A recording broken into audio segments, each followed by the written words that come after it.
Hello and welcome to episode 2384 of Effectively Wild, a FanGraphs baseball podcast brought to you by our Patreon supporters. I'm Meg Rowley of FanGraphs, and I lived, bitch. I'm joined by Ben Lindbergh of The Ringer, who is also alive. How nice. Hi, Ben. How alive are you? And well, in my case, I'm perfectly fine. But I think what the people want to know is, how are you, both physically and maybe more importantly, emotionally? Let's set the emotional part aside for a second, because that's a longer answer. The shorter answer is, how am I physically, which is much improved. I know I still sound a mess, but I am now speaking above a whisper, which is so exciting for me, Ben, because for the last couple of days of last week, that was decidedly not the case. I don't know what I had, Ben. The at-home COVID test told me it wasn't COVID. The sore throat experience made me think that it was like the razor blade throat variation of COVID. A lovely little subgenre of COVID we got floating around.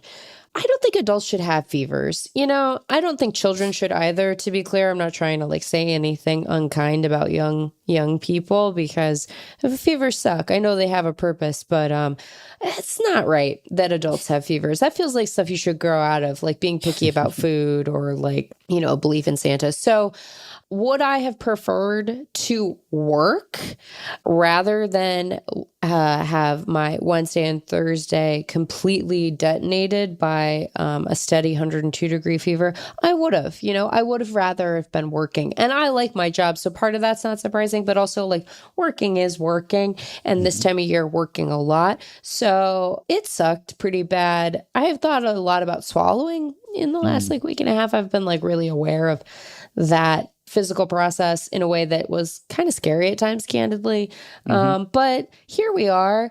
I did live. I am so grateful to many people in this particular moment, most especially to Matt Martell, who kept the site floating, thriving, really, not just surviving, but doing a very good job. And to Effectively Wild's own Michael Bauman, who came in to pinch hit for me from an editing perspective, because I was like, look, I would not be helping right now. I still want to do some reflection about my own relationship to my job. As a human being, I think that's worthwhile. But for anyone who knows me, I didn't work for 2 days of the postseason. That's how sick I was. That's down bad, pretty bad. Well, I wonder how grateful you would feel to Bauman if and when you listen to his appearance on this podcast, specifically the beginning of it, in which I think he forced us all to think about swallowing more than we would care to. But, he stepped up. He sure did. And he did co-host that episode in a memorable fashion. Yeah. And now you're back. And I do want to talk about the Mariners aspect of how you're feeling. Yeah. Actually, we will talk about that later on this episode, because we will be joined by the great Ben Gibbard, certified rock star and Mariners fan, and Effectively Wild listener. And so he will come on to talk to us about his Mariners fan experience this weekend. And you will get into that too. And we'll talk about some specific moves. But that Mariners-Tigers series, I think, has objectively been the best thus far. I know it has felt like torture to you and Ben, but for me, I felt some secondhand anxiety, not just on your behalf and for your sakes, but also just it's hard not to feel that when you're watching games that close. I mean, a 3-2 and then a 2-3 or a 2-3 and a 3-2, depending on how you're looking at things. So the one-run game gods taketh away, and then the one-run game gods giveth. So it works out to a split. But boy, what an experience, even for me, let alone for you. I think that if you had told me that they would come away from the first two games of the series with it knotted up 1-1, I would have been like, yeah, that makes good sense. I would have had the game that they won and lost reversed. Right. I was aware of Troy Melton. It's not like I didn't know who he was. He was a top 100 guy for us. Sure pitched like one, didn't he? Sure did pitch like one, didn't he? Am I having fun? No, I'm not having fun. I mean, look, there are moments, but I don't think that I can I mean, we do try in a segment we have, spoiler alert, already recorded, to convey the depth of the anxiety.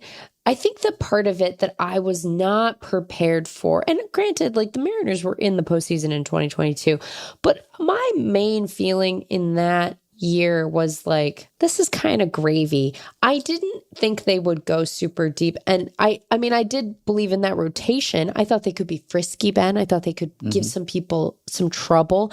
But once they beat the Blue Jays to advance, I was like, okay, so like they've won a series and now they're going to get a home playoff game. Like they're assured that. And so people, the persnickety folks who want to be like, well, the wild card is in the postseason, those people just shut up now. They have to shut up now. And then I was at the 18 inning game, and like that's such a marathon, and it ended so sadly. But it felt like, okay, this is the start of something, right? I came into this postseason with expectations. And then the universe played a little trick on me, Ben, which is when you have a bye, you have the first week, you're not worried about anything. I mean, I was worried about having to maybe go to the hospital, but not because of baseball. I was like, well, maybe Meg's going to learn about her local urgent care, but I didn't have baseball stress. I had I can't speak stress. I had, will my throat ever feel the same stress? I had, will this fever ever break? How long does it, like, does going to your GP actually do anything in this situation? That's the conversation I was really preoccupied with like, what are they going to tell me? Always sick.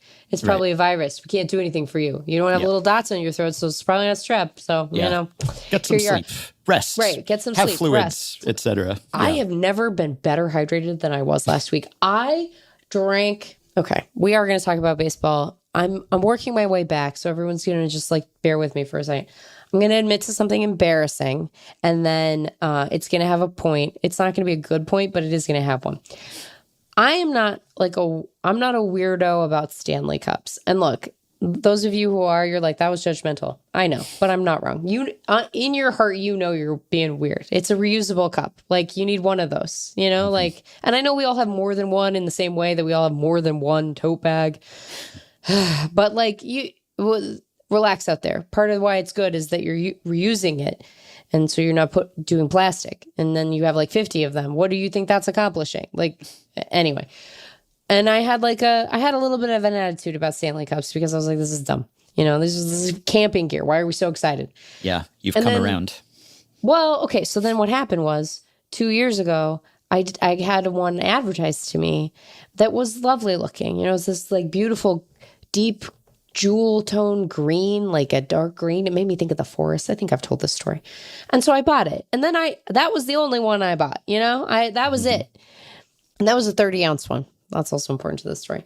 And then, Ben, here's the thing that happened. This year, Stanley Cup did like a Halloween release, and it glows in the dark. It's got little bats on it. It's purple. Part of it's purple. Most of it's black. I bought one on eBay. Anyway, it's 40 ounces. It's ridiculous. I'm embarrassed. I'm telling this story, really.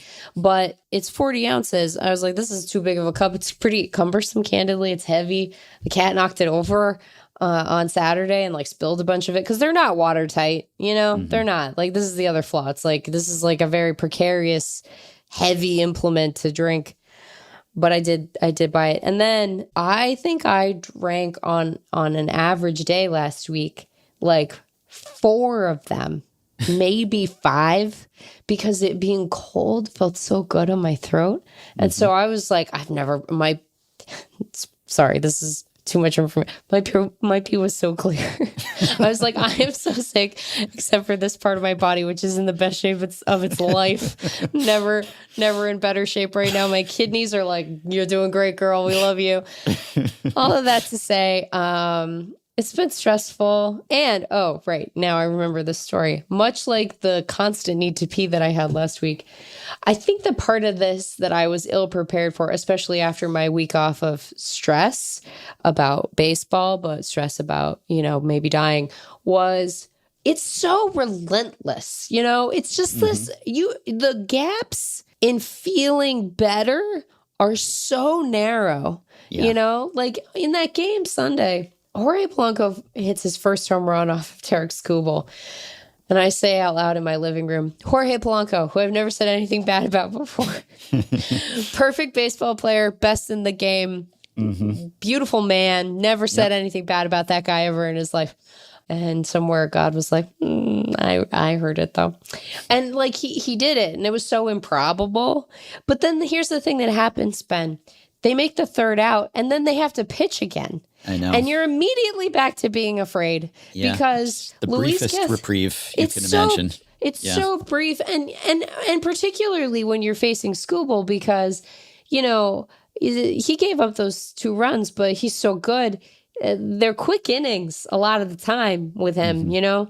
And so there wasn't relief really much at all. And then he hits the second home run and you're like, well, maybe. And then you look at social media and people are like excited. And I'm like, hey, everybody tighten up. Like, what are we doing? Are we new? Is this our first time? Like, what do you be afraid? Post from a place of fear. What's wrong with you? Like, come on, get it together. And then they tie the game and you're like, see, this is why you should be afraid.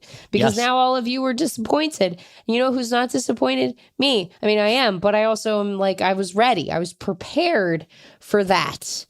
It's so fascinating too, because my main like sports posting experience of the last decade, at least in a playoff context, has been with football. And, I know things about football and I'm aware of the analytical debates and I listen to podcasts that have that lens, but it is a sport that I'm content to be a little bit dumb about because it's my fan sport, this is my fun time. Not yesterday, Ben. Yesterday I was screaming at my TV and begging for a lobotomy, but generally it's my fun sport. And so I know how to post as a football fan and I know how to post about baseball, but generally I'm not doing it from a place of my team is playing in the postseason. This is a muscle I have not flexed and have not developed. And so I had this very strange experience because like on Saturday, I was so furious that Kirby was left in to face Kerry Carpenter. Why are you warming Gabe Spire if you're not going to use him in that? Like, what was the circumstance then, Dan, when you would have brought him in? Like, what was his purpose if not to face Kerry Carpenter? Like, are you saving him for Riley? What are you? Okay, so then on Sunday, Castillo, I felt like I was watching a slightly different version of Luis Castillo than some of the people I follow on social media because they were then mad that Gabe Spire was brought in and not, and I was like, was not sharp. I was like, no, you are wrong. I feel better. And then Gabe Spire was like, I got you, girl. And I was like, thank you. You're a lot like my ill-advised eBay purchased Stanley Cup. I was so convinced I was going to get a fake one. I was like, this is going to be fake bullshit. And then it wasn't. It hasn't glowed in the dark even one time. But I'm like, do I need to like set it in a windowsill? Does it have to charge? How does glowing in the dark work? Well, I don't know, but I'm glad you're hydrated and glad you're on the mend more or less physically vocally. Oh, I got to unmute some people. This is reminding me. I was like, you know what the right answer to the annoyance I'm feeling right now? It would have been to log off, but that option was not available to the part of my brain that still needed serotonin. So I was just like, I'm just going to mute some folks because that seems better than like unfollowing people I like just because they are confused about Gabe Spire or disagree. And then I was like, Gabe, you got to do right here because otherwise. It's been entertaining, terror-inducing, and I think probably both teams feel like they let one get away maybe because, you're right. Like, you wouldn't feel bad if you're the Tigers and you're playing in Seattle, you're on the road. Okay, you take a split, you settle for that. Yeah.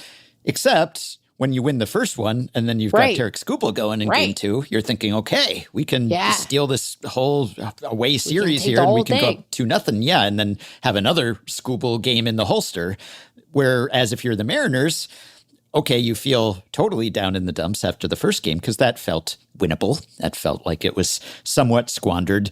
We finally get an extra inning game, which of course probably could have come in better circumstances for you. I was happy to see a clean inning, nobody on base in an extra inning for the first time in a while. But of course you couldn't enjoy it in that situation. So you lose in 11. There's some decisions you wish had been made differently. It's so close.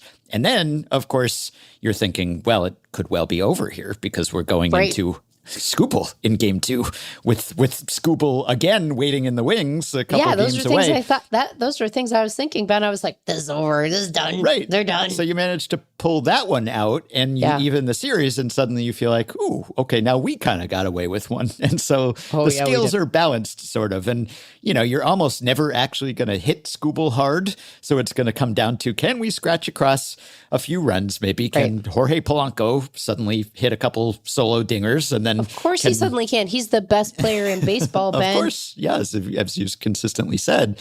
Always said. And then, can our guy pitch well enough for our guys to keep it close? And then we gut it out and we get the clutch win. I mean, that's how you're going to beat Scoople. Usually it's not going to be in convincing fashion. You're going to just basically barely scratch one out. Yeah, exactly. So both teams can feel bad and both teams can also feel good, I guess, about how that worked out. But it's been quite a competitive, contentious, and really riveting series, even if you're not directly rooting for one of these teams. And not all the other series could say the same. I mean, you have Yankees Blue Jays, which has just been a total trouncing. We are talking on Monday, so you were getting a brief little lull in your series, in the AL series. But the Blue Jays are up 2-0 on the Yankees, and it has not been close. I guess the first game maybe was closer than the final score suggested, and then the second game was less close than the final score suggested. There should be a way to quantify that. Maybe there is, but like when a game ends up being a blowout, but it was really quite close the entire like there was tension. It's different to have a blowout that was a blowout from the start and a blowout that became a blowout late. I guess you could quantify this with leverage index or something like that. There's probably some metric you could easily come up with, some toy stat to say, well, how close did it feel? Like average leverage index or, whatever it is, right? But either way, they were not close. And things could have swung and gone another way. And everyone's upset with Aaron Judge because there was that one pitch that he swung at that he would not normally swing at when the game was still close in the 6th inning in game 2. And the Yankees had a real rally going. And then Stanton and Judge, and they got nothing out of that. And then it was blown wide open by Toronto.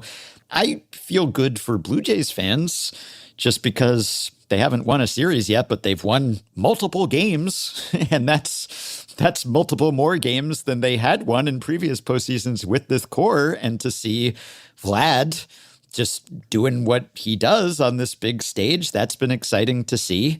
And, this team just came into things with a lot of baggage, a lot of things to get off their back. And through 2 games, at least they have. And I know there's something of a mismatch when it comes to the just ferocity of the rivalry. I think probably Blue Jays fans see the Yankees as a bigger rival than the Yankees see the Blue Jays.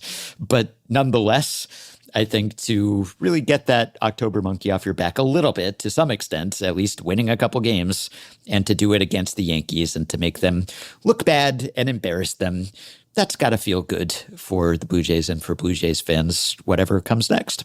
I am really fascinated by how much Yankees fans enjoy being mad at Aaron Judge. I feel like there's like a real reveling in it that is surprising to me, because it's like, this man is likely to be the MVP. And even if he isn't, like, he should just be the co-MVP. Like, what an amazing season. But they are very ready to be mad. Well, at the Aarons generally, right? I feel like if your name is Aaron and you work for the Yankees, you're in dangerous territory.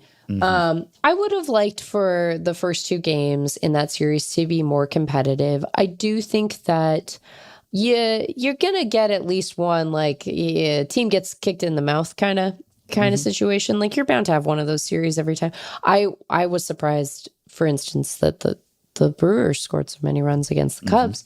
Yeah. You want some balance, you don't want it to get late early, that's like a bad feeling. But even games like that tend to offer, something interesting, right? Like we could focus on the score of Sunday's Yankees-Toronto game, or we could be like, wow, that Trey is Savage, man. He's pretty good. Like, I have really enjoyed, and the Yankees were beneficiaries of just such a phenomenon as what I'm about to describe, obviously, but it's like, it feels like we've had some good, like, young guys stepping forward, pitching performances, right? Our good friend, Cam Schlittler, haven't lost it. I was sick for a week, still got that holstered. Yeah. I heard that A-Rod said it wrong. I heard that A-Rod called him Shitler. Yes, it happens. Is that right? Shitler happens, yeah. And it's... should never happen. Carlos Rodon is lined up for Game 3, which is a vote of confidence in Carlos Rodon when you have Cam Schlittler right there, playoff hero, ready to go, and he's just waiting in the wings. I mean, you could lose with Cam Schlittler not having pitched in this series, and how upsetting would that be? Well, I think the answer to that is I wouldn't worry about that happening, because I think that if Carlos Rodon gives up one solitary run, that we might see Cam. Like it could happen. It's just you're at the all hands on deck stage for the Yankees. You're at the up against a wall.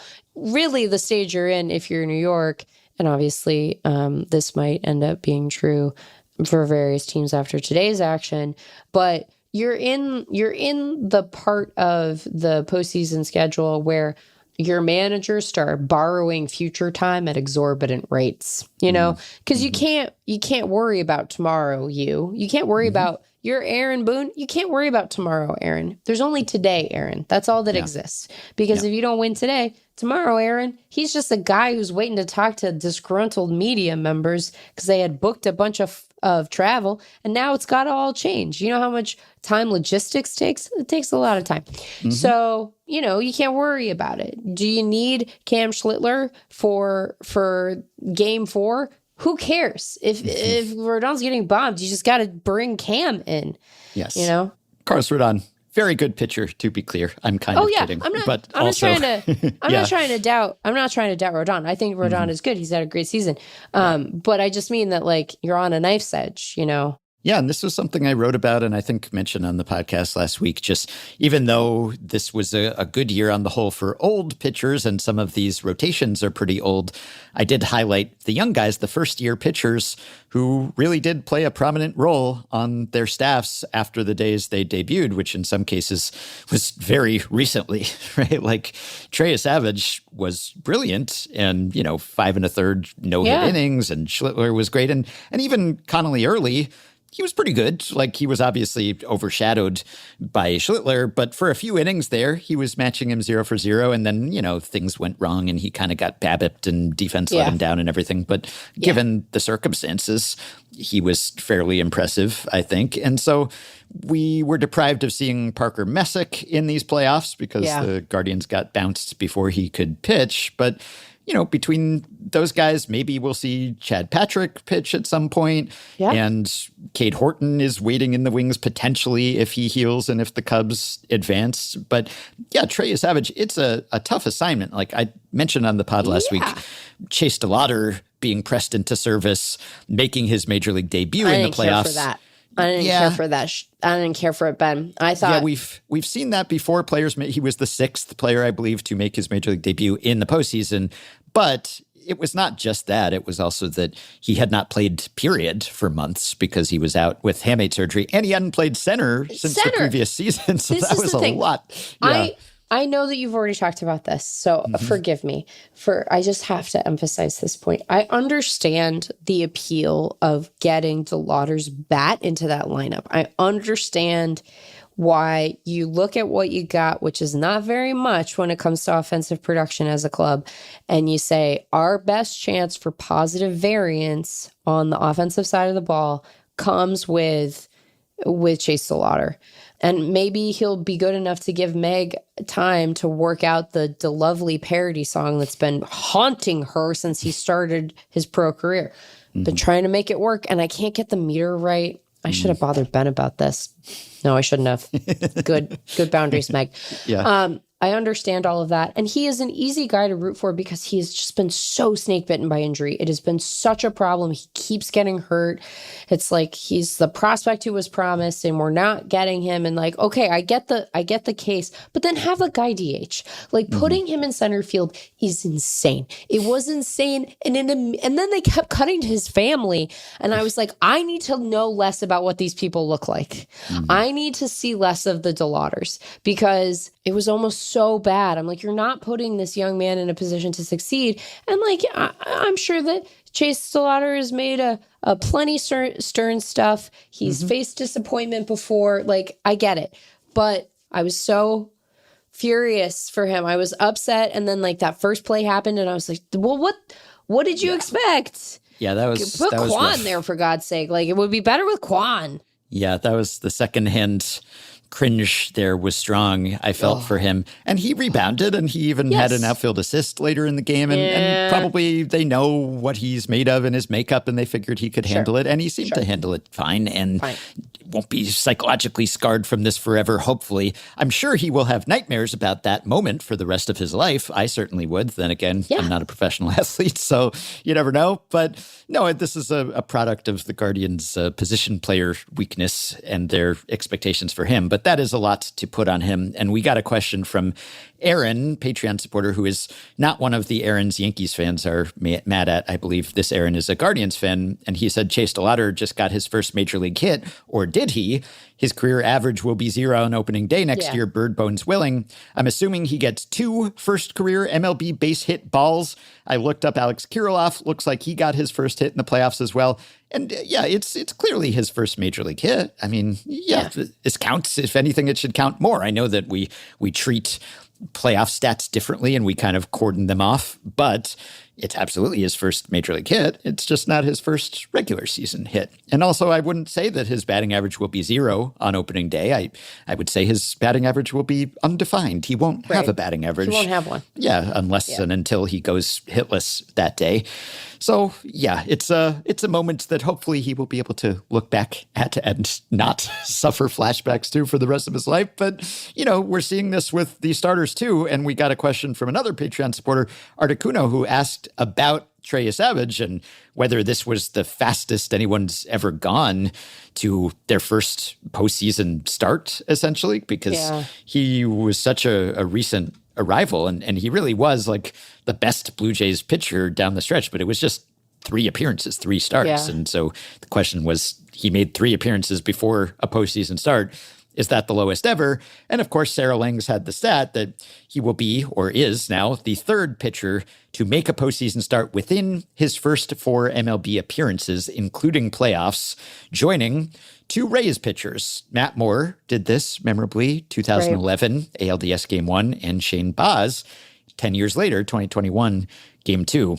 But yeah, these guys did not look phased whatsoever, and Savage was nasty. And, this is like some combination of injuries or underperformance. Other more experienced veteran pitchers were left off of Toronto's roster. And injuries, I guess, are always hanging over things at this point in the season. Either players are unavailable, or maybe they're compromised in some way, or you suspect that they are, and you don't get confirmation of that until the day after the playoffs when they have some serious surgery, and you're like, how are you playing with that? But this is always an undercurrent, and it's an undercurrent this year too, where there aren't just some guys who are actually off of rosters, like Cade Horton. I mean, that's a big blow after having lost Justin Steele earlier this year to lose Cade Horton for this round, if not longer.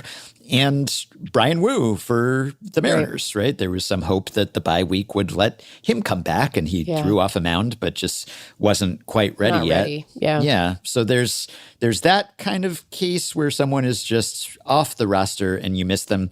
Then there's the other where someone's sort of in no man's land or in limbo, or like are they at full strength? Like Trey Turner returned for the Phillies and he was playing at shortstop and seemed okay, but you never know. Is he running at full strength? He barely had gotten back into shortstop action at the end of the regular season. And then like the Cubs are missing Cade Horton. The Brewers are missing Brandon Woodruff. That's a big blow to them. Another lat strain for him. And that's not the first time. And so that hurts to lose him, hurts him physically as well. But then you also have like Will Smith, for example, with the Dodgers. Right. He's on the roster. He did hit the other day. He didn't do particularly well. I think he struck out a couple times. He got hit by a pitch, fortunately, not in the same bird bone where he had taken a foul tip and had a hairline fracture. But like, he's huge if he's hitting, especially with the Dodgers having a lot of lefty hitters, the Phillies having so many lefty pitchers, not just the starters, but in the bullpen, that to have Smith there instead of Ben Rortvedt or whoever, like that's a big swing. But then again, are you even getting the fully effective Will Smith, or are you not really getting the Will Smith you're thinking of?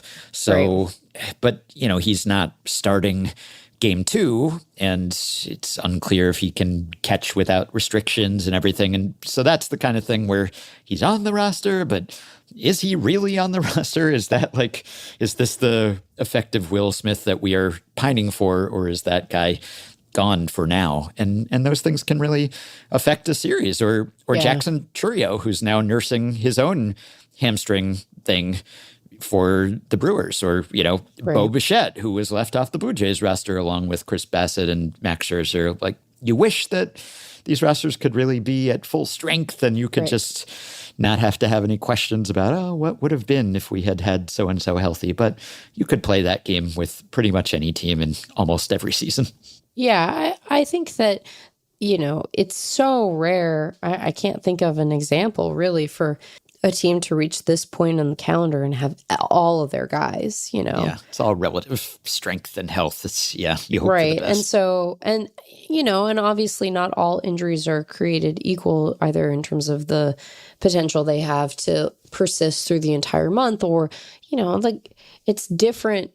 Having Cade Horton hurt is really different than having like your seventh reliever hurt, right? Mm-hmm. And of course, guys get hurt in the course of the playoffs, right? Like Harrison Bader's just not playing tonight. Yeah. You're always sort of having to deal with not having your full complement of guys in all likelihood, and all you can do is hope that the guys you're missing can come back at some point, or that they aren't as, central to what you're trying to do. But yeah, man, like we were seeing the effects of Brian Wu not being available for the Mariners just in the first couple of games of the series, right? Mm-hmm. I am also confused. Sorry, what's Bryce Miller's purpose for this team if he's not coming in? You know what I mean? Like if you're not bringing him in long relief, I feel like that would have happened if Brian Wu were on the team, but then like he just got anyway. It doesn't matter.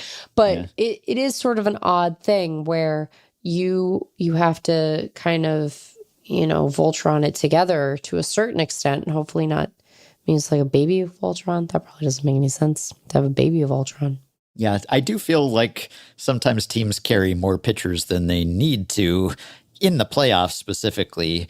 And granted, they might not have a great bench because they've been carrying so many relievers all season long. But especially when you have these series with the built-in off days, it's just like, what emergency would you need to break glass and use this guy? Granted, there's no zombie runner. There is the potential for long extra inning games, and you might just need a body and you don't want to wear out your pen. So there is that potential that I guess you have to plan for. And if you don't have just, a grade A pinch hitter just waiting to be used, then maybe you're not losing that much. But yeah, there are some guys who get carried on postseason rosters. It's just like, if you are used at all, something has gone horribly wrong. Yeah, it is sort of an interesting thing. And like sometimes those guys end up coming up big, or like they're put in a position to succeed through clever usage. And then sometimes you're like, I mean, I guess you do need Leo Rivas on your season roster. I guess you do. Yeah. And you do. What happened? What if one of your infielders goes Especially down? Because you're not locked in. If someone does get hurt, you can replace them. So there is some recourse. Yeah, it's a tricky thing. I I don't envy them the decisions they have to make because I think they're stressful. But it hasn't stopped me from yelling at my TV a bunch. Yeah, well, I guess the fact that your voice returned in time for you to emit some sort of sound, I guess, was fortuitous. I did have a thought where I was like, am I being like newly derelict in my duties? Because me trying to podcast last week would have been a disaster. Like, I couldn't have done it. I was barely above a whisper. It was so painful. It was really bad, Ben. That sucked. I don't wish that on anybody. I don't know if it was COVID. I don't think it was, but whatever it was, I didn't care for it. Wouldn't do it again. And then, it improved. Friday is when the fever broke. And then with each day, it has gotten better and better. I'm like really on the upswing, right? But I did have the thought where I was like, I do have to pod tomorrow. Should I try to be silent during this vocal game? Rest. Yeah. But then I was like, be true to yourself, and who knows? Like, I know they couldn't hear me when I was saying just have like a good at bat, just put together a good at bat. Like you can just like at one at a time, one at bat at a time, one more good strike like that on us. Keep your eye on the ball, fellas. Don't try to do too much. Just the most generic little league advice. Yeah, the person you're really soothing in those moments is obviously yourself because they can't hear you. I did have a realization at one point that my stream was ahead of Matt Martell's, slightly behind Ben Clemens's, which was relevant because Ben was writing The Gamer. So he and I had to be in communication, but then they introduced this like danger that he would know about a good thing or a bad thing before me. And then I realized that all of us were slightly behind MLB.com and Game Day. Game Day was how I found out that Brash gave up the runs. Yeah. And so then I was like, I need to put that away. And when I'm watching the ninth, I'm like, I need to have both my computer closed and my phone over there because I don't want to know. Yeah. But then I was like, maybe I do want to know. But then it's better to see it. I've found that strong. Yeah. That in play, no outs strikes fear into your heart in a way that even seeing it happen, yes, it's a sinking feeling, but at least you don't have to imagine the worst. Right. You're watching the worst. Right. That's right. It's just a little bit better. Plus, in play, no outs, it could be a home run. Like, you never know. Right, you just don't know. It might be better than that. Anyway, it's probably better that you were able to vocalize or that you did, whether you were able or not, just to let out some of that stress. You gotta, vent the spleen. You gotta vent the spleen. Yeah. It's tough, I think, this NL series or the two NL series, these off days, it's tough to get into a rhythm of watching because we're recording now before the game twos on Monday, and then there was off days in the NL series on Sunday, and there will be off days again on Tuesday. Yeah. And the way they do this, or the reason they do this, they want all the teams to have the same amount of rest after the wild card round, but they also want there to be baseball games every day.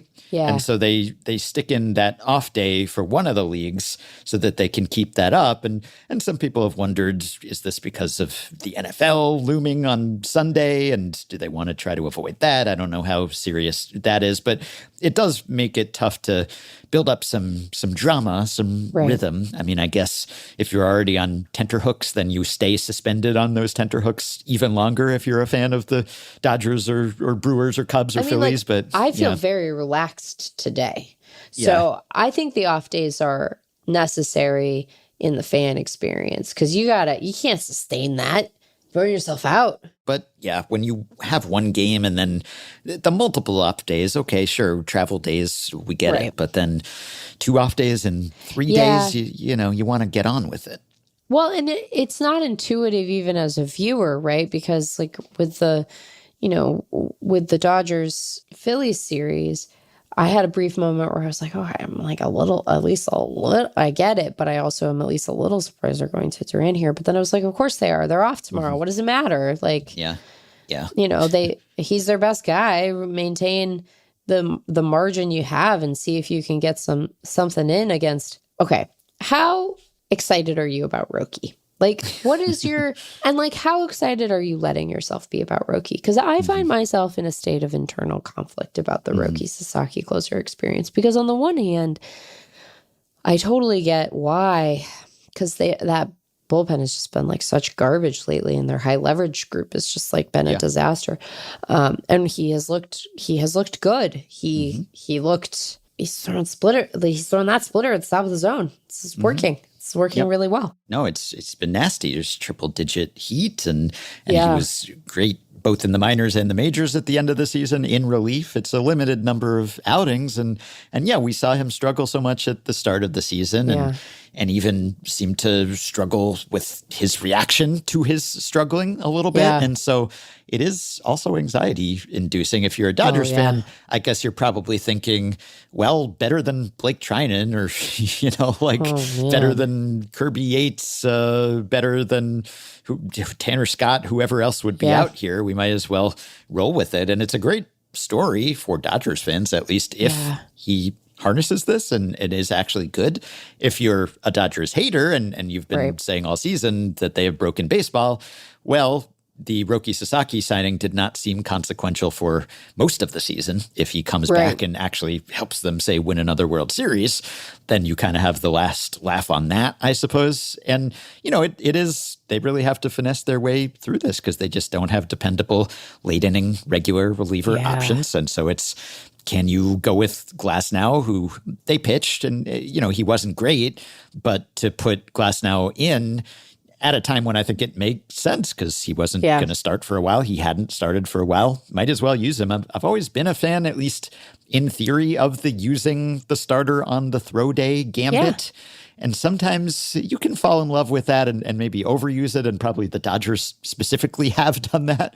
But it's always seemed to be like, well, if you could get away with this, it'd be a great little life hack to use this great starter on a day when he's going to throw anyway. I know that throwing in an actual postseason game is different from throwing in a bullpen. But, if you can get away with it without affecting that player's performance and impairing the pitcher in subsequent outings, it's not clear that you can. But if you could, it would be great. So do that. And, Kershaw's back there and Sheehan's back there. And how many innings, what percentage of relief innings can the Dodgers get from guys who were mostly starters during the season is the question. And it has been fun, like as someone who enjoyed following Roki from afar and was excited to see him pitch in the majors and in MLB and to not have that come to fruition at all this season.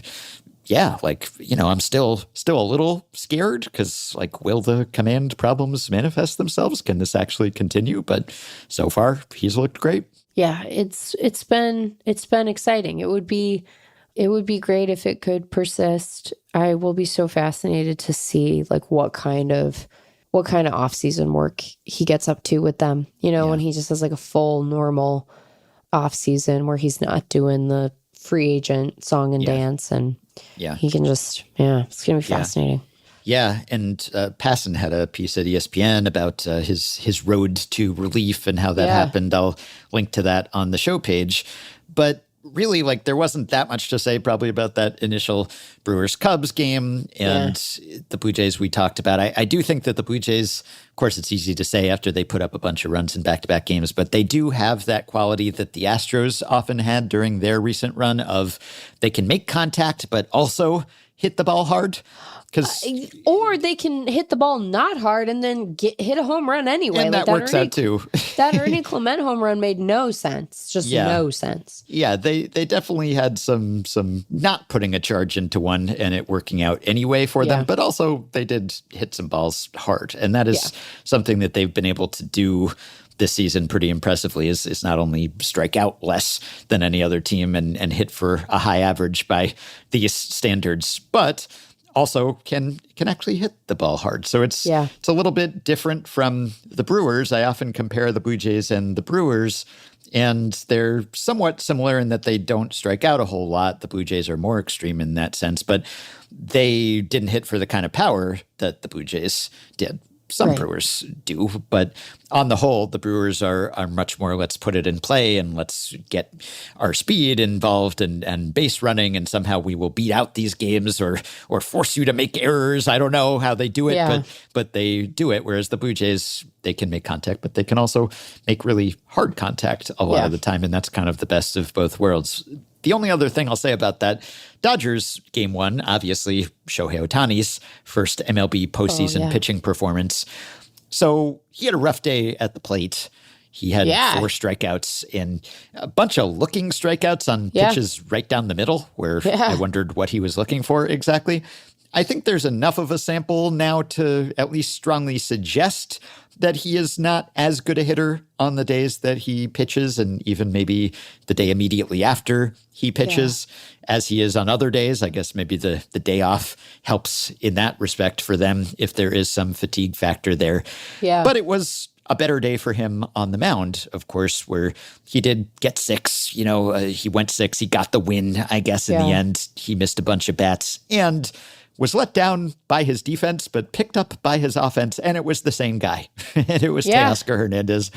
That was just an encapsulation of the Teoscar experience, because it can be extremely frustrating and flummoxing and confusing, but then he will get the big blow and make up for it all. And it's just like, I've talked before about how he has negative range, seemingly, somehow, in the outfield. And I don't like to question people's efforts or throw around lazy. That can be kind of a loaded term when you're talking about players of color, for one thing. But also, you never know what's going on with a guy, and maybe it looks deceptively like there wasn't a high effort there, or maybe nursing some injury, or you never know. But that ball that just split the gap somehow. I'm with you on all of those things. I want to be.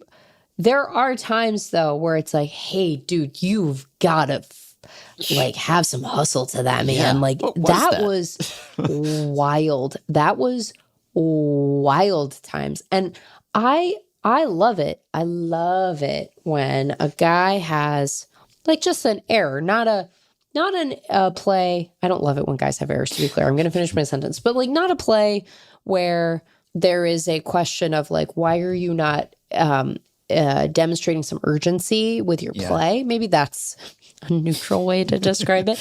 I was surprised by the lack of urgency that Teoscar Hernandez demonstrated in that moment. And I like Teoscar, and he seems like a popular clubhouse guy. I liked him as a Mariner, even though he didn't hit very well because the batter's eye was bothering him. But people seem to like Teoscar, and I did wonder about his urgency in that moment. I thought, that was like an optical illusion. It's like I saw the ball being hit, and then we switched to. It's like what? That ball's going to the wall. To be clear, that was going to bring in a run no matter what. Yeah, right. But allowing the trail runner to score, and now Real Muto's on third. Real Muto had not tripled for a couple years, I think. And that should not have been a triple either. I would argue he still hasn't, exactly. There's some assistance in that one. But I like it when a guy has an actual error and then has redemption later in the game. There's a narrative. But I found myself being I don't know if you get to have the narrative redo on this. This wasn't an error. I was rooting so hard. I was like, it would be so cool if Josh Naylor hit a home run, right? Because Naylor had an error in that Sunday game. It ended up leading to 2 runs. Game is tied. Bad. And I was like, oh, maybe he'll homer, and then it'll feel, the weight has been lifted. But if you kind of look like you're loafing, it was so strange. Yeah. It was so strange. I haven't seen. He's slow, to be clear. He is not fast, but he could try very hard to still not get to the ball. It seemed like a combination of not going peak speeds. Yeah. And I'm the first to say in some contexts that hustle is eyewash or overrated.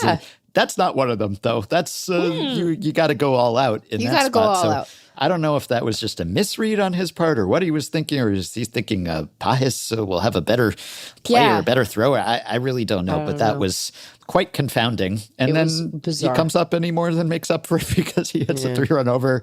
And like Sanchez was great, obviously, and it was kind of a hard luck thing for him. And I guess you could maybe criticize there not having been a quicker hook there before Teoscar came up. And you could always do that in retrospect, but Enrique Hernandez was coming up, and whether you believe in October Kike or not, that was a spot where I don't think he's a ghost. No, he's real. He's a corporeal might be a ghost player. Perhaps yesterday. You almost were. Fortunately not. But then Hernandez hits the 2-run double, and things get out of hand. So that felt like a very winnable game for the Phillies. That felt like one that the Dodgers sort of stole. Yeah. So that's tough for Phillies fans too. Anyway, entertaining stuff, entertaining baseball. The Dodgers have their own Duran seemingly in Sasaki. So we'll see how it goes. Hold on. Maybe that's overselling things. That's premature. A little much. And I don't mean it I don't mean to knock Roki. I'm just saying, let's relax. Yes. We will see. He has that sort of stuff. Whether he has those results, we shall see. All right. Well, we will talk next time about what has befallen these teams in games that will take place after we are recording. But now we will take a quick break, and we'll be back with our pal, fun to say that, Ben Gibbard, Death Cab for Cutie, frontman and Mariners fan.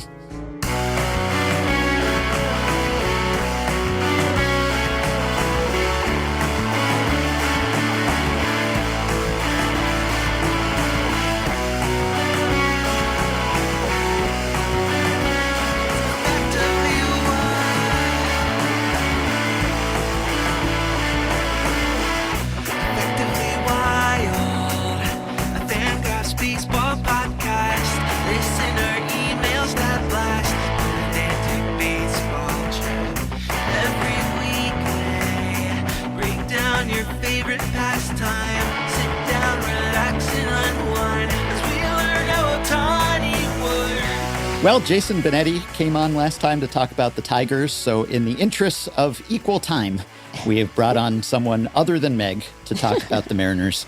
And who better than Ben Gibbard, best known for his work with Death Cab for Cutie, the Postal Service, the Effectively Wild outro theme, of course, last and also probably least, but still pretty important. He's also famously a Mariners fan. Hello, Ben. Welcome back. How are you? I'm doing much better today than I was at this time yesterday. I don't know how people do this. Yeah. I have two friends who reached out to me yesterday. One is a Giants fan. The other is an Astros fan who's actually been very gracious over the past couple of weeks as we leapfrog them in the standings. And he was like, "How you feeling?" I'm like, I feel like I just had 2 heart attacks in the last 48 hours. Like, "Oh, what are you doing? Seriously?" I was like, "Hey, man, I don't have practice with this. I have no endurance for this level of sports stress in my life. It's been years since a team I followed was in this position. So I don't have those muscles have atrophied dramatically." Yeah, you're an ultra runner, so you've got great cardio endurance. You could run untold numbers of miles probably, and your heart can handle that. But this is something you haven't trained for. And I believe the Mariners last played a postseason game after winning a division title on October 9th, 2001. That was when they started the 2001 playoff run, which was also, that was the day that Death Cab released their 3rd LP, the photo album. So that's how long ago that was. You just finished tracking your upcoming 11th album. So it's been a while. Now, there was that 2022 interlude, of course, and we talked to you at the time, and I gave you some grief for scheduling a tour during the Mariners 2022 playoff appearance. So I must commend you on not only being off the road right now. You wrapped up your 20th anniversary concerts a while back. I had the pleasure of attending one in Brooklyn, and you even wrapped up your album tracking last week.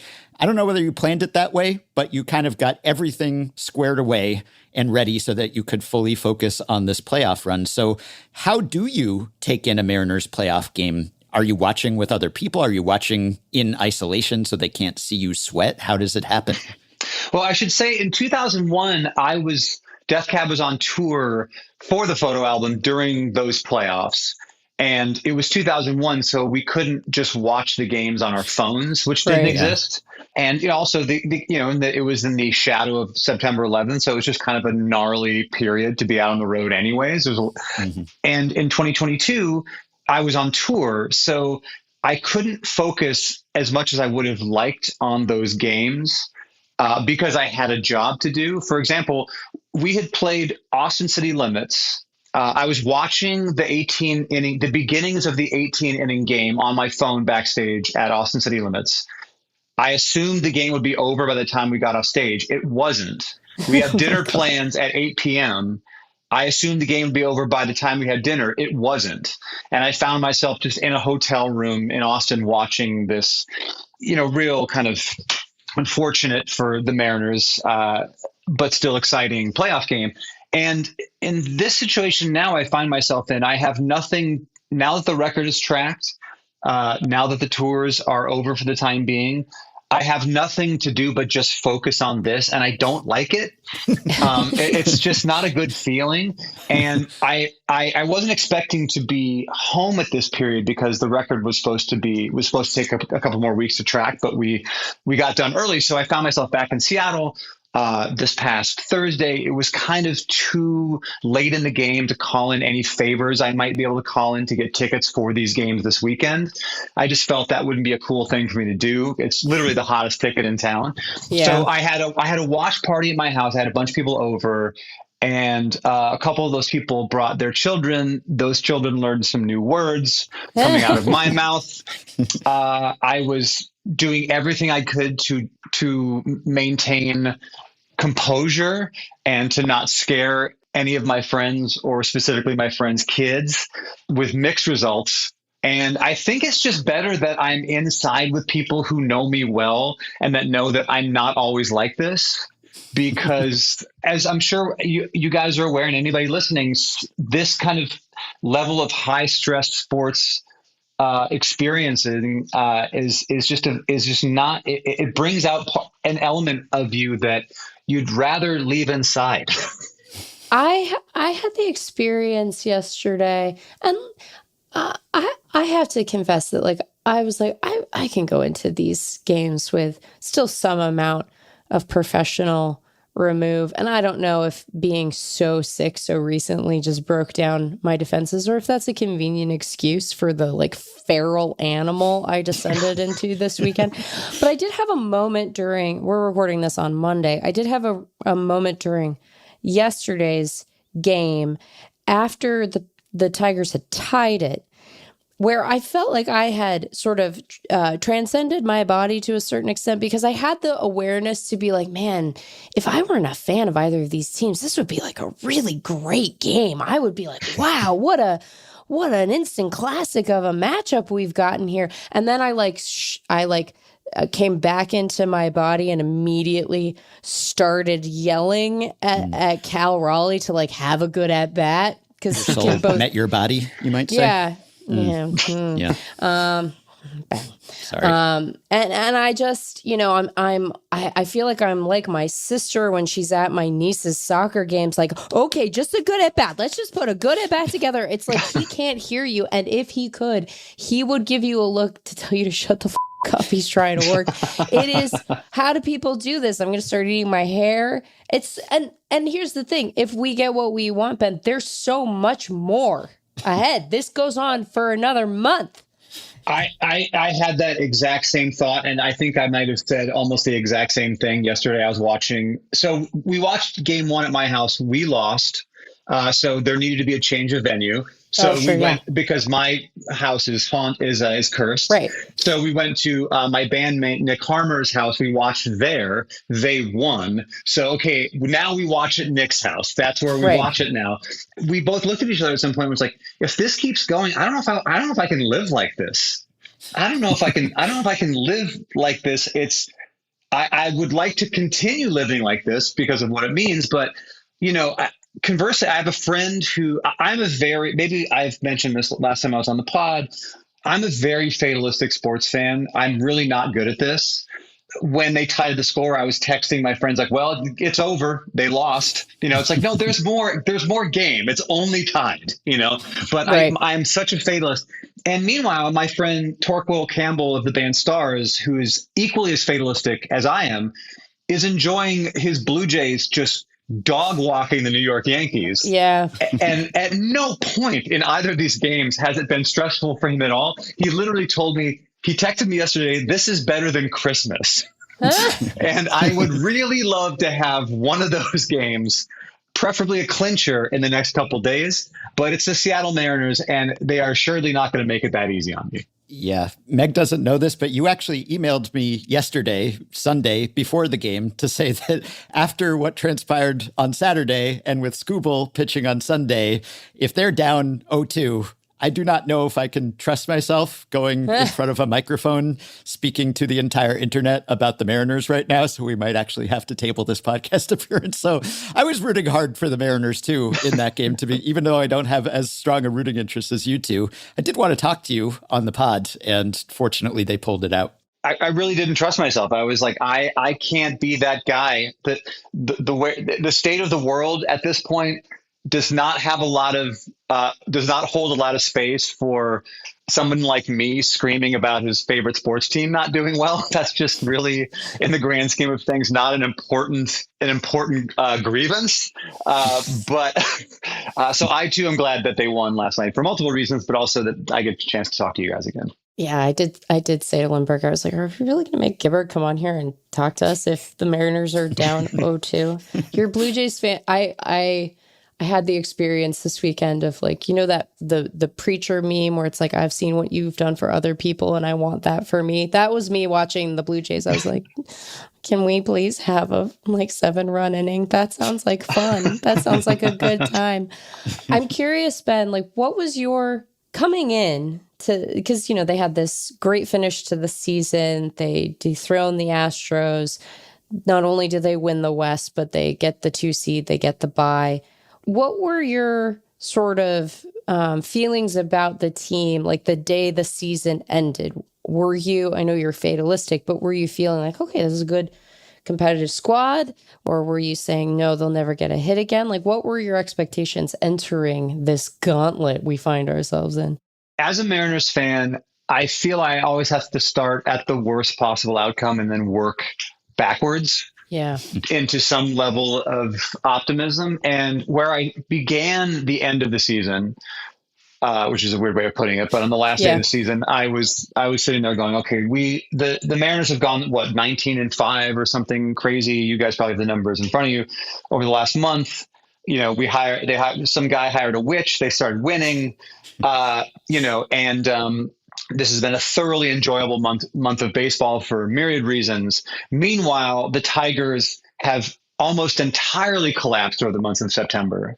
Yeah. And they have played their worst baseball of the whole year right at the end. They almost missed the playoffs after holding a massive lead for most of the season in the division. My first thought was like, okay, so we're going to stop hitting and they're going to start hitting. Yeah. They kind of rolled over the Guardians. And I was like, I don't like this at all, because this seems like maybe they're kind of rising back to the level they have been all season, and we are regressing to where we probably should be, which is maybe not as good as we've been. I think safely can say not as good as we've been over the last month. So that I started at that level of fatalism, whereas like we are going down, they are going up. I didn't make too much of the Dodgers series because I kind of felt like, number one, it's the Dodgers. Number two, they just ran a gauntlet. And played so well, and they're probably the competitive fire is probably maybe not where it was 4 days ago. In game one, when you get 6 hits from the entire lineup and they are all coming from somebody named Cal or Julio, that's a little concerning, But then, Polanco steps up yesterday, 2 bombs. Julio and Cal once again step up. And, it would be nice to get the rest of the lineup going for a lot of reasons. But It's playoff baseball. It just there. Hopefully, an unlikely hero will arise. It may be like Leo Rivas or something like that. Who knows? Yeah, Polanco hitting 2 home runs off not only a lefty, but the best lefty. I didn't necessarily see that coming. So that was an unlikely hero to some extent. Is there anything that would satisfy Mariners fans? Let's say they don't win the World Series. Let's contemplate that sad outcome, as I know you've both been contemplating it from the start. Is there anything where after you get past the initial disappointment, you would look back and say, you know what, successful season. We actually won the division for once. We beat the Astros. It looked for a time like we might blow that and we might not make the playoffs at all. Okay, we did that. Would it be having to win a pennant for the first time? Is that what it would take to say successful season? Or can you kind of put it in perspective after you get over the initial grief of the loss, which, to be clear, I hope for your sakes does not come? No, but 29 of 30 teams go home disappointed at the end of the day. So the odds are that your team was most likely going to be one of those 29. Of course, obviously, it goes without saying that winning the World Series would be unbelievable. Winning a pennant for the first time would also be, I think that would be, getting over that hurdle would mean a lot to the fan base. But after almost 50 years of mediocrity here in Seattle, we have conditioned ourselves for the little victories. And, the little victories, are like, carrying Junior and Ichiro on the team's shoulders around the stadium after they've missed the playoffs on the last day of the season by like a long shot. These are the kind of things that we revel in here in Seattle. Yeah. So I think that to have won the division and more importantly, to have dethroned the Astros, I think when all is said and done, regardless of how far they go, will be remembered fondly, and after the initial sadness and despair of being bounced by whomever we are most likely to be bounced by, just because that's what the numbers say. The probability says, I guess I should say. I think that will be something we'll look forward to. But I also believe that, as I feel a lot of Mariners fans do, this is the best team we've had in 25 years.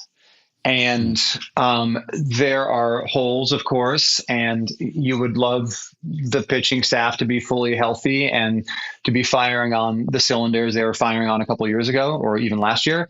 But, especially in the American League, there are no juggernauts. Right. Blue Jays seem like they're kind of turning into one at the right time, but there doesn't seem to be an air of inevitability with any of the remaining teams in the American League. And that's what's giving me, a sliver of hope that we can win a pennant. It would be nice. I mean, obviously I'd prefer that they just win the World Series, but I think that one of the rough things about being a Mariners fan is how often they show up in non-baseball context when another sport is trying to put like a bad team in their sport's futility into context, right? So it's like you'll be watching a football game and you're like, why are the Mariners being mentioned right now? Why am I getting like whacked in the head out of the clear blue nowhere because like the Browns have been bad? That doesn't seem like it should be my problem right now. I got my own problems, right? And so I think that one of the benefits of them even just reaching the World Series is like the number of little lists that they're on that some producer in the Fox van is going to remember when it's like, oh yeah, what was another bad team? I don't need to see them in that context so much, I just don't. And so the number of little lists they can check themselves off, I think it's its own kind of success. It's a small success, relative to other things like winning the World Series, but it's not a success. The number of days I can just like be left alone when watching other failed franchises, that'd be nice. I would like that, Yeah, I mean, who else, what fan base has, when they have expressed their fandom for their team, had their faces laughed in? I have. Yeah. I have. And there aren't a lot of fan bases in the four major sports, American sports, they get laughed at by car service guys when you say you're from Seattle and a Mariners fan, right? Or a cabbie or whatever it might be. Yeah. So, I just to get an opportunity to establish a little respect in the general sports world is long overdue for us here. Yeah. And I don't know if this is better or worse, but when it's not even mocking, when it's more like commiseration or condolences, like I'm a Mariners fan. Ooh, sorry about that, buddy. You know, that kind of thing. Maybe that hurts worse. I've had that one before too. Yes. Yeah. And sure. But you know what? I was born in Bremerton, Washington. I was born into this mess. Yep. And I am a loyal person, arguably to a fault. But I'm a firm believer in you are born into the regional franchise you are born into, and you have an obligation to support that franchise. Maybe I say that because I am a Mariners fan. It would be so much easier to just, jump around to whomever was the dominant team at the time. Some friends of mine were coming over from Bremerton for the Dodgers-Mariners series, and were commenting on just how many Dodgers fans were on the ferry from Bremerton to Seattle. Now let's just take into account the fact that there are a lot of people who've moved up here from California. Yeah. And we don't have, if anybody listening in California who's contemplating a move to Seattle, just let me tell you, we don't have any more room. It's full. Just stay where you are. Stay down there. It's beautiful. Big Sur, San Francisco, LA. It's great. Sadly, there's no more room. But it is not possible that so many longtime Dodgers fans could live in Bremerton, Washington, and the west side on the Olympic Peninsula. It is not possible that many Dodgers fans have existed there in time memoriam. These are bandwagon jumpers. These are fake fans, and that makes me upset because we were born into this goddamn team, and we have to support it. Ben Gibbard, gatekeeping Mariners fandom right now. I'm just saying, if you've endured, and my dad's family's from Bremerton, I'm allowed to say this. If you've endured Kitsap, just stick with it. What are we doing? Come on, Yeah, I mean, come on. You guys get this. You guys get the Seahawks. They won a Super Bowl. Yeah. We got that together. We're not entire. We had the Storm has won 4 championships. The Sounders are great. We have some sports success there. It just hasn't arrived on a baseball field. Well, you said this was the best Mariners team in 25-ish years. So what did you enjoy about this season? Did you like the Dipoto deals in the middle of the year? Who were the players you most enjoyed following? Because they can't take that away from you. Whatever happens this month, that season is in the books. And that's most of the baseball season is the regular season. And it was a good one, certainly by Mariners standards.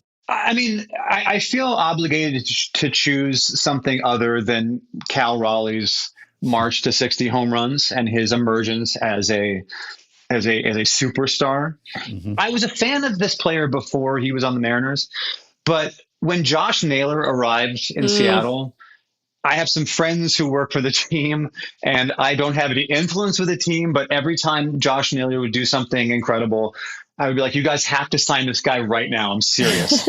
I'm serious. This guy's baseball IQ is off the charts. He's making a lot of contact. He's hitting for power. He oddly is an amazing base runner. I still don't understand how that works. Mm-hmm. I'm sure this is what you guys do for a living, and I'm not sure you could explain it either. An error yesterday aside, he's been pretty solid at first base. Yeah. He's an incredibly strange person. He doesn't seem to smile or be enjoying himself at any point other than wearing a hockey jersey. Yeah. Because he's Canadian, I suppose. I mean, there was some video that was up online last month where they got him this fancy glow-in-the-dark Kraken jersey, and he was like a 5-year-old on Christmas. And I was just like, I love this strange person. We need more baseball weirdos out there, and he is a baseball weirdo. And I have thoroughly enjoyed having him on the team, and I hope that they're able to sign him in the offseason. What is your impression of Dan Wilson as a manager? And is it better after Sunday than it was on Saturday? I'll make an observation about Dan Wilson that is kind of humorous before I kind of dive into my feelings about him as a manager. I've met him before. He's a very sweet and kind man. Whether in person or on the broadcast, when he was working on the broadcast team, he's just this very cheerful, handsome, radiant man. And you cut to him in the dugout, and he looks like somebody just killed his dog. He just has this stern look on his face, and he's got his chin down. And he's kind of looking over down the brim of his hat. And he looks very serious and very much in thought. And it's such a contradiction to the Dan Wilson that we as Mariner fans have known as much as we could know anybody for the past, 30 years or whatever. When he was hired, I found it to be a dubious hire, especially because he had never managed before at any level, I think, if I'm recalling correctly. Yeah. And last season was last season. There have been a number of choices, certainly over the weekend, that just made no sense to me. And there have been some games the Mariners lost throughout the season that were kind of determined by equally puzzling choices. Could the Mariners benefit with a more experienced manager? Yes, I'm sure they could. But at the end of the day, I'm kind of one of those people who believes that the players play the game. And I'm not being snarky. I'm being, serious. Mm-hmm. It's like, everybody's going up there trying to hit the ball, and every pitcher's going up there trying to strike everybody out or induce weak contact or whatever it might be. And I say this now, something horrible could happen the next couple of days that might change my mind. But if the game arrives at a place where a manager's decision is going to determine winning or losing the game, oftentimes that's because the players aren't doing their jobs. So, I want to see out the rest of the season before I make a judgment call on whether he's a good or a bad manager. But he's certainly not an experienced manager, and being thrown into a contending team and the high stakes of pitchers becoming more expensive and free agents and everything else. It's, this is their window to win. So yes, it's an odd choice to go with someone that inexperienced at this juncture, but the Mariners won the division. So, and they're currently 2 games away from moving on to the next round of the playoffs. So let's let this play out. Yeah, I guess what you want with an inexperienced manager is for him to learn from his mistakes. And I guess maybe you could say that he's done that within this series. He at least made a different decision presented with similar circumstances, because game 1, game 2, some of the pivotal decisions happened in the top of the 5th, right? Yep. With a 1-0 lead and Kerry Carpenter coming up. And in the first game, he let George Kirby stay in to face Carpenter. Carpenter hit a home run, as he often does. He has just enormous platoon splits. And then the second time around, he did not leave Luis Castillo in to face Carpenter. He brought in Gabe Speier, who made quick work of Carpenter. So that was better, right? It's not exactly the same circumstances and the same pitcher and everything, but very similar. And of course, you don't want to overreact to if you are actually making the right decision and it backfires, then in theory, you should make that decision again and hope for better results. But I think leaving Castillo in to face Carpenter there, that would have been a big oopsie. And he did not do that. So he didn't do it. Yeah. Yes. Progress, growth, learning. I agree. And I at this point, I think I would trust Gabe Speier with my life. Yeah. Just all season long, he's just been absolutely nails. Conversely, I don't think we should be putting Vargas in for any high leverage situations moving forward. If we can avoid it, on Saturday, I get it. It's the first playoff game. It's at home. His first playoff game, by all accounts, he was just pulling the ball, throwing it all over the place. It just seemed like the moment got to him, and amongst other decisions, it cost the Mariners that game. I think it's better for what I said when Speier did not come in on Saturday to be lost to time and like the echoes of my own living room. I think that's probably better, so I don't end up on a list. Yeah. And it was impressive to see Andres Munoz, who maybe this is a reflection of the fact that relievers are kind of babied in this era relative to earlier eras, that this was like an Ironman marathon performance for him to throw 2 whole innings in one day and then come back and throw another inning the next day. But that was pretty gutsy, given that he has not been asked to do that. And it looked like he was feeling the effects on Sunday, because his fastball was down a couple ticks, and then he was basically like, what if I just spam sliders? Maybe that will work. And right. it did. Yeah. And it did. Yeah, it did. Yeah. The thing is, it did. That was the nice thing.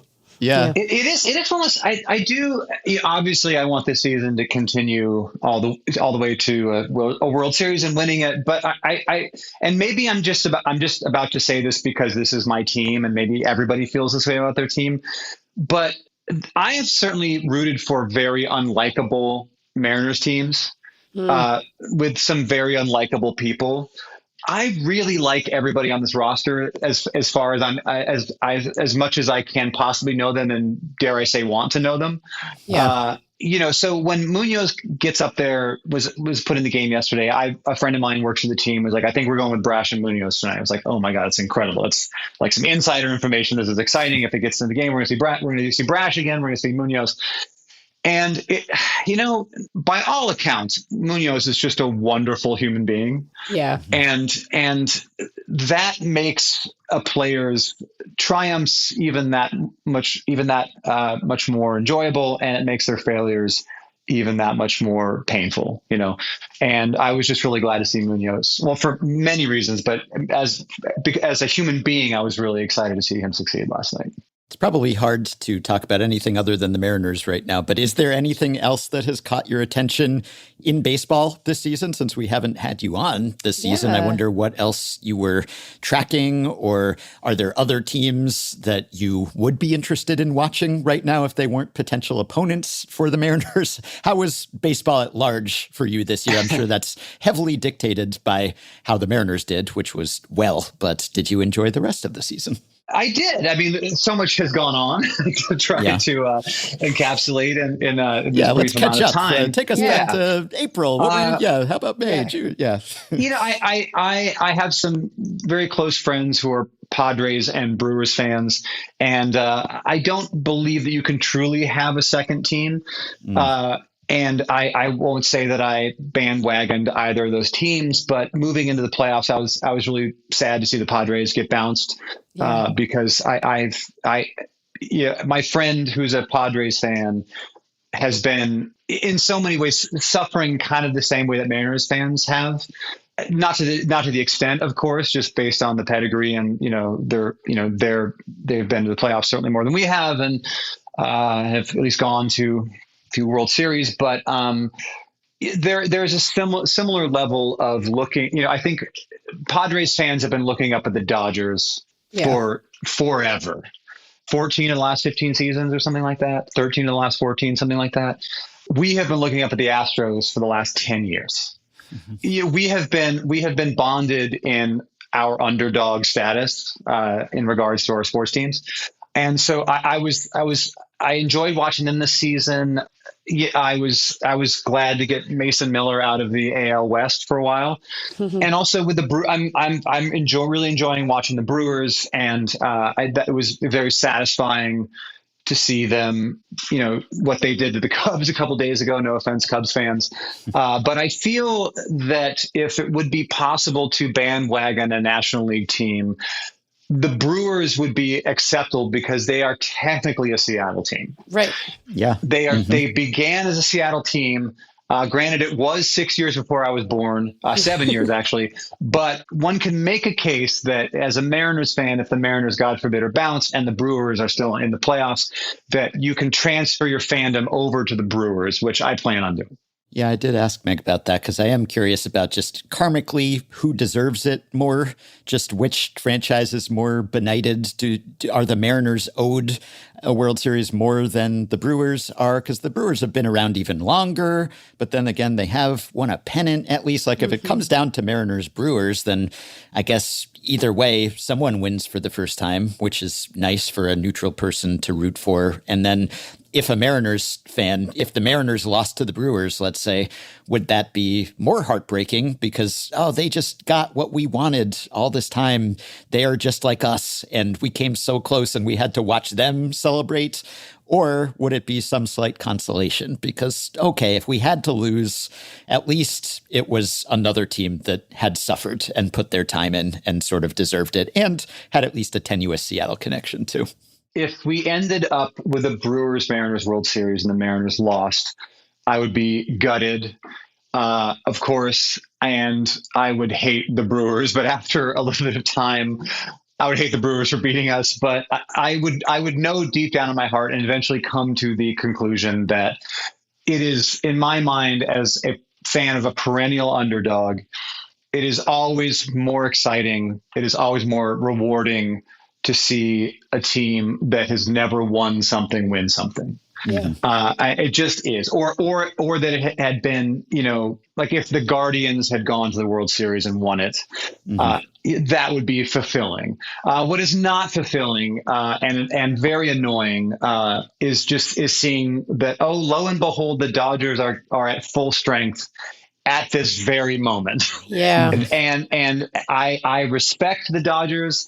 I am at my core, like every baseball fan, I too wish that my team had unlimited resources and such skilled scouting and development departments. But it's really annoying, you guys. It's really annoying. It's really annoying. And because this is never going to end. This feels like a situation where they have cracked the code, and they have the kind of owners that are never going to okay a rebuild. There's never going to be a rebuild in Los Angeles. And man, I was really hoping for one of those one and done playoff series with the Dodgers just to get them out of the way so we can move on to other business. It looks like it might happen, not necessarily one and done, but two and done. It looks like that might happen with the Yankees. I certainly hope that it will. But then if that were to happen, if the Mariners were to move on, now my friend Torque and I are not allowed to speak for 10 days and maybe even for weeks after that. And I like talking to Torque, so there's just no winning here unless you win the whole thing, Yeah. No, it's true. If they were to win the whole thing, do you think you could be coaxed back into the studio for some sort of celebratory recording? Because you did actually release Ichiro's theme this year. And we got some emails from people saying, hey, you want to check out this new Ben Gibbard baseball song? He wrote a song about Ichiro. And of course, it was not a new song, but it was newly released and newly streaming, et cetera. And on a previous podcast appearance, I had tried to talk you into covering your own Ichiro's theme for Julio, because it would scan the same and you could just say, go, go, go, go, Julio. And you said Julio deserved his own song, which is fair, of course. But do you have another in the chamber? Do you think that your joy, should the Mariners win, would be expressed in song? I never say never. People do some pretty crazy things with their sports fandom after their team has won a championship or some, it happens. But at the end of the day, I was talking my Padres friend off a ledge when they were eliminated, and I was trying to remind him. I was like, hey man, your life is amazing. You have an amazing family. You do exactly what you want to do for a living. He was a professional runner and then became an agent. He's a sports agent. He has this amazing family. He's everything. And this is just your cross to bear. And like, to being a fan of this team, they did provide you some joy. And he's like, I know. And I followed up with, and I'm really only telling you this because I need to hear myself say it to myself if this doesn't go the way I want it to. And look, I've said to a number of my friends, maybe even on this podcast before, to you guys as individuals, when we spend time together, I feel so fortunate in my life to be able to do this thing that I do for a living and to have the people in my life that I do. If at the end of the day, the Seattle Mariners are at least to date, the largest source of constant pain and abuse in my life, I'm doing pretty well, all things considered. So I say that now, and I'm saying it again to everybody listening so they hear me say it.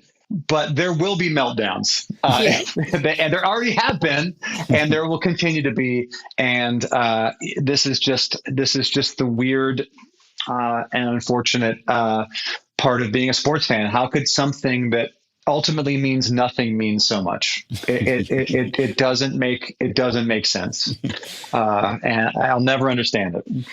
I have one more pitch for you. So you've been asked about your band name umpteen times maybe not so much anymore, but back in the early days, I'm sure you were absolutely sick of answering the Death Cab for Cutie, what does that mean question.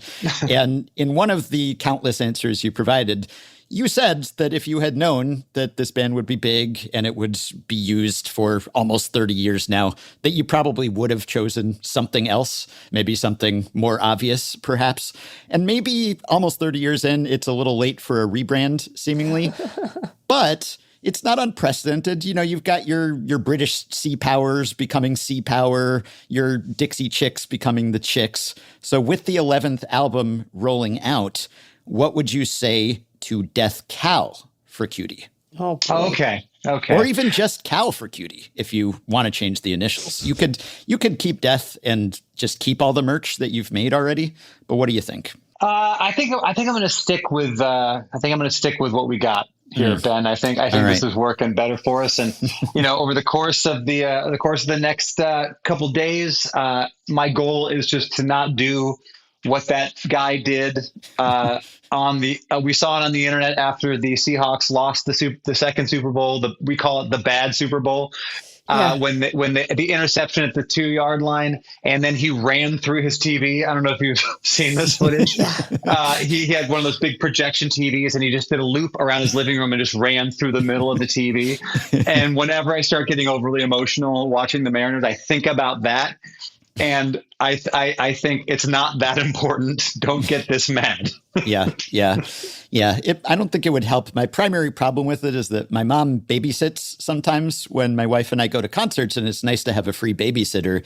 But whenever we tell her which band we're seeing, there's always an eye roll whenever it's an unusual name. So we're going to see Sloth Rust. We're going to see Wet Leg. We're going to see Death Cab. And she does the eye roll like Kids These Days or something. And it's like, your generation started this. Yeah. Like, Death Cab comes from a Bonzo Dog Doodah Band song. Like, this is your generation, not mine.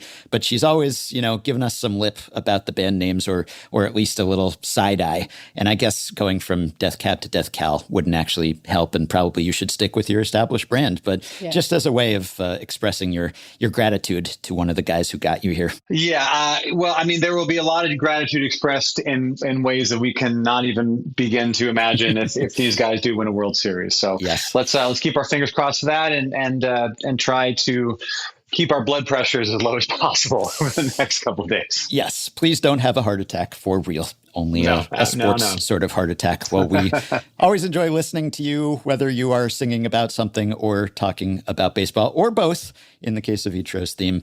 So we hope to talk to you again, either when this just completed album comes out or when the Mariners win a World Series, whichever comes first. Thank you, Ben. Of course. And yes, we will do this again, hopefully sooner than later. All right. Talking to Ben reminded me that back in August, I saw one of the Death Cab Plans 20th anniversary shows in Brooklyn at the Paramount. And afterward, I messaged Ben to compliment him on the performance. And he wrote back, and at the end, he said, "Glad you guys could make it. GOMS. GOMS, all caps." And for a while there, I was thinking, GOMS? What is GOMS? I showed it to my wife. She didn't know what GOMS was. I was Googling GOMS. It was things that would not make sense in that context. Then all of a sudden, it dawned on me, something that probably every Mariners fan would have realized immediately. Go M's. Of course, go M's, not GOMS. It's just there was no hashtag in the message, and every letter was capitalized. I felt pretty silly when that finally dawned on me. Little slow on the uptake, but always great to get some double-barreled Ben action on the podcast. After we recorded, both the Dodgers and the Brewers went up 2-0 in their respective series over the Phillies and Cubs. The Dodgers game was a pitcher's duel until it wasn't. A brilliant Blake Snell, some intriguing, shall we say, managerial moves on both sides. Roki Sasaki finally was summoned to record the last out and nail it down after Dave Roberts probably made it a bit more interesting than he had to by calling on Blake Trinan. It almost got away from them. We'll have to talk about some of those managerial decisions the next time we pod. One of the injured guys we discussed, Will Smith, pinch hit and had a big hit and then came in to catch. And in the Cubs-Brewers game, which was a homer fest, another of the injured guys we discussed, Jackson Chourio, actually started and hit a 3-run homer. We got playoff Miz, plus multiple multi-run homers in that game. I did mean to say that against a guy like Skubal, you can hope to manufacture a run, but your best bet might actually be the short sequence offense of just having Jorge Polanco pop one, or preferably two. Then you don't have to try to string together a bunch of batters reaching base, which is tough to do against a guy like that. Much more to discuss next time, but just one more thing, as Columbo used to say. Last week, I solicited responses from Guardians fans. I asked, hey, Guardians fans, how you feeling? Because what a weird trajectory your team took. You pull off one of the all-time great comebacks only to be bounced immediately by the team you overtook in that division race. Are you just happy to have been there? Is the comeback spoiled? Well, I got some good responses. Taking the pulse of the Guardians fandom here. Patreon supporter Scott said on our Effectively Wild Discord group, yeah, it very much was playing with house money. The pitching was great in the second half, but the lineup was genuinely bad all year, and what made the streak fun was how unlikely it was for this bunch to pull it off. It's arguably the best stretch of baseball this team has played since the 2017 win streak, and that roster was loaded with talent several magnitudes better than the 2025 team was. Looking at the team as a whole, stealing the division and getting a playoff berth very much felt like a reward for fans after putting up with 3/4 of a truly hard season, arguably the worst a lot of fans that are millennial-aged and younger had ever seen from this franchise. I know for me personally, the losing combined with the gambling investigation made me question my fandom in a way I hadn't in a long, long time. That's how bad it got, and then I and many others were inexplicably sucked back in by this miraculous run. There's still some disappointment in not finishing off the Tigers and at least getting to the DS. Also getting eliminated at home for the 7th time in their last 8 playoff appearances sucked. Very tired of that. But I don't think anyone really thought this bunch would get very far. I feel pretty confident that the Guardians would have been stomped by the Mariners, and that would have been that. There seems to be a lot of optimism for next year, for whatever that's worth. Ultimately, the looming specter of the title drought makes it tough regardless, and as long as the Dolans are running the show, it's hard to expect any drastic roster improvements, so it'll probably end up just being more of the same for the future. TLDR, there's melancholy, but not outright sadness or anger. Maybe Chase DeLauder and Travis Bazzana can lead us to the promised land next year. Seems similar in tone to other responses. Listener and Patreon supporter Sydney said, I am increasingly regular season pilled, since it's the vast majority of the baseball I consume, and feels drastically undervalued in broader baseball discourse. Nothing that happens in the playoffs takes away from the fact that the Guardians achieved something unprecedented by overcoming the Tigers. Over 162 games, the Guardians won more games than Detroit, which means more to me than the outcome of a 3-game sample. I am, however, increasingly of the opinion that there is no good way to include wildcard teams in a postseason. If I were the God Emperor of baseball, once expansion happens, I would realign to 4 divisions per league, and only the winner of each division would make the playoffs. Is that unfair to teams in tougher divisions? Maybe, but as long as there are divisions, winning them should be the goal. Patreon supporter Charlie says, the short version is that I'm really just kind of glad that we got something exciting this season after a pretty mediocre middle stretch. Sure, I was bummed when it happened, but ultimately I never expected to get here, and making that kind of comeback and having our long-awaited premier prospect debut in the postseason means that this will be a season to remember for a long while. That's definitely not how everyone feels, but I see genuinely no world in which this team could do anything to Seattle. I mean, we entered the postseason with a negative run differential. You guys nailed it with the house money sentiment, at least for me. It feels a lot like the Browns picking up Joe Flacco in 23, making a crazy run to sneak into the playoffs and then getting immediately bounced. Cleveland just does this, I suppose. My biggest concern is that Paul Dolan has basically no reason to do anything but cut payroll year after year if we keep making it work with him selling and not signing. Why decrease your margins if it's working out? Just don't look at any metrics other than the ones sitting in the wins column. Final thoughts are that it's weird to be 6-3 over the Tigers in the past 3 weeks and be out anyway. Lastly, it being a division rivalry, fans on both ends have found plenty of ways to brag. You hang a banner for winning the division, and comeback erased are seen in myriad forms back and forth over and over on Twitter. But hey, at least we can actually say nobody believed in us with a straight face, I guess. And finally, Patreon supporter Tom. Big picture, the race down the stretch was a blast, and I'm very happy they made the playoffs, even though they lost in the first round. Definitely more fun than if they had trudged along around 500 or even gone on a run but just missed the playoffs. As far as losing in the first round, I see most playoff series as coin flips, so while I would rather have won, not a big deal. Guardians had +1 run differential on the series, so it's easy to see how sequencing mattered more than just about about anything else in determining the outcome. I am a bit annoyed at how many people are bad-mouthing the Guardians as a bad playoff team, as well as calling the Central Divisions weak as a whole. Both Centrals sent more teams to the playoffs than at least one other division in their league, and there were more Central teams than West or East teams, 5 out of 12. If anything, it seems like the AL West and NL East were the weakest divisions. I don't know, I guess I would judge divisions based on how they did against teams not in their division, maybe more so than number of teams sent to the playoffs, but I see what Tom's saying. I do wonder, he continues in closing, if the Guards front office has figured out something about winning games that isn't well understood by public analysts. They've exceeded their expected win-loss record 3 of the past 4 years, and this year significantly, doing so with a negative run differential. They win a lot of close games and lose some blowouts. Is there some secret sauce leading to these results, or just good luck? I'd like to think the former, but I don't know. Neither do I, Tom. Neither do I. Though I guess I'm going to go with luck most of the time, combined, in Cleveland's case, with a lights-out bullpen. That doesn't hurt. Another thing that doesn't hurt, in fact, it helps, it heals, is when people sign up to support the podcast on Patreon, which they can do by going to patreon.com/effectivelywild and signing up to pledge some monthly or yearly amount to help keep the podcast going, help us stay ad-free, and get themselves access to some perks, as have the following 5 listeners: Peter Koenig, Alex Pavlak, Will Wittes, Elisa Rapadas, and Rob Kimbrough. Thanks to all of you. Patreon perks include access to the Effectively Wild Discord group for patrons only,